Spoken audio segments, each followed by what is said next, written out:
네, 어제 SK 하이닉스에서 오늘 삼성전자 실적 상당히 어떻게 보면 충격적이라고 할 수 있는데요. 그 자세한 내용 산업부 정재영 기자와 함께 얘기 나눠보겠습니다. 어서 오십시오.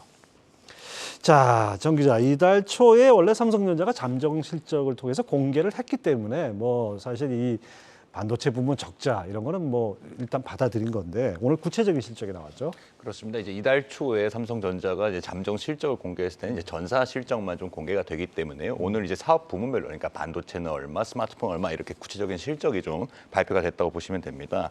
일단 전사 실적은 잠정 실적 예고처럼 매출 63조 7,500억 원, 영업이익 6,400억 원을 기록해서 지난해 같은 기간보다 매출과 영업이익이 각각 18% 그리고 95% 이상 빠졌습니다. 예. 문제는 이제 반도체 실적인데요. 1분기 삼성전자 반도체 부문 실적이 이제 매출이 13조 7,300억 원, 영업 손실이 4조 5,800억 원을 기록했습니다. 지난해 같은 기간과 비교하면 매출은 반토막이 났고 영업 적자는 이제 적자 전환을 했습니다. 예. 당초 시장에서 이제 영업 적자, 영업 손실폭을 한 4조 원 안팎으로 예상을 해왔었는데 이것보다 좀 적자 규모가 더 컸다라고 보면 됩니다. 어제 SK 하이닉스가 이제 3조 4천억 원의 영업 손실을 기록했다는 점에서 우리 반도체 기업들이 어떻게 보면 1분기에 정말 반도체 바닥을 지나고 있다 이런 표현이 좀 정확해 보입니다. 1분기 실적에서 그래도 좀 긍정적으로 평가할 수 있는 거는 지난 2월에 출시한 갤럭시 S23 판매 호조로 스마트폰 사업의 수익성이 어느 정도 개선이 됐다는 점입니다.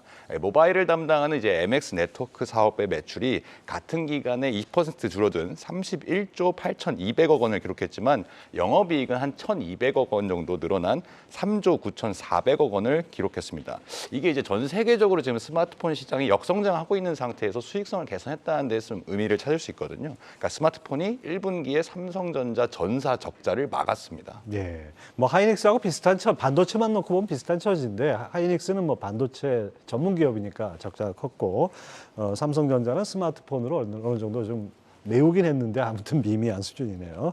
자, 반도체 적자 규모가 최대를 기록했다. 이거는 바닥을 지나고 있다. 이런 신호로 볼 수 있는데 앞으로가 문제일 것 같습니다. 삼성전자의 다음 분기 전망은 어떻습니까?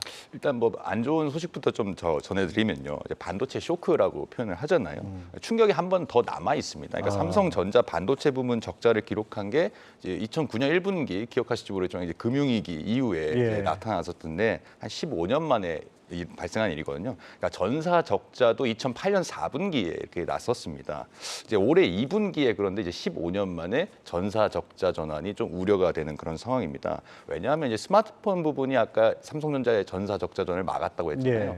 그러니까 2월에 출시한 갤럭시 S23 효과가 1분기에 다 효과를 다 했기 때문에 2월에는 이제 신제품, 프리미엄 제품의 신제품은 없거든요. 그렇기 때문에 8월까지 5세대 폴더블 폰, 폴드 5 이 시리즈가 나오는 8월까지는 좀 기다려야 하기 때문에 2분기에 보릿고개를 좀 지날 수 있다라는 그런 전망이. 그야말로 보릿고개네요. 그렇습니다.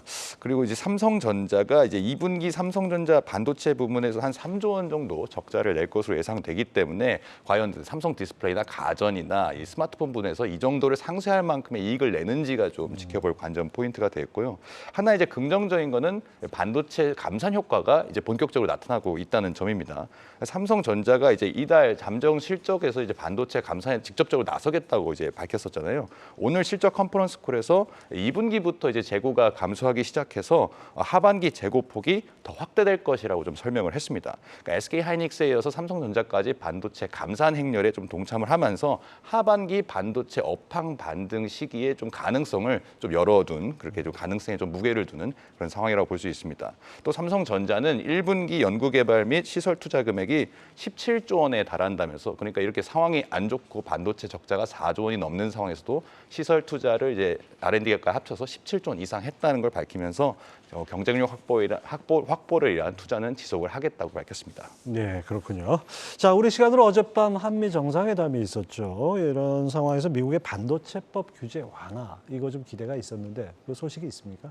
좀 안타깝게도 시원한 해답을 얻지는 못했습니다. 그러니까 윤석열 대통령과 바이든 미국 대통령이 우리 시간으로 어젯밤 열린 한미 정상회담에서 인플레이션 감축법 IRA와 함께 반도체 과학법에 대한 한국 측의 좀 우려를 해소하는 데 좀 기대를 많이 모으고 있었잖아요. 왜냐하면 우리 경제사절단도 122명이나 가가지고 그렇죠. 모두 예. 총수들도 많이 갔었는데 좀 여기에 대한 확실한 해답은 얻지 못하고 좀 이 유연성을 좀 열어뒀다는데 좀 가능성을 열어뒀습니다. 그러니까 삼성전자, SK하이닉스 모두 이제 미국에 공장을 짓거나 지을 예정이고 여기서 이제 보조금을 신청하면 반도체 수율 자료 같은 민감한 영업기밀이나 또 초과 이익분에 대해서는 좀 뱉어내라 예. 뭐 이런 규정까지 있기 때문에 우리가 좀 불리한 상황에서 양보를 좀 얻어낼 수 있을 거라고 봤거든요. 그러니까 한미 측은 그러니까 한국과 미국 측은 여기에 대해서 좀 앞으로 지속적으로 협의하겠다는 입장만 밝힌 상태입니다. 사실 뭐 대통령끼리 만나가지고 구체적인 합의를 하기는 좀 어려운 것 같은데 앞으로가 주목이 됩니다. 정재훈 기자 잘 들었습니다.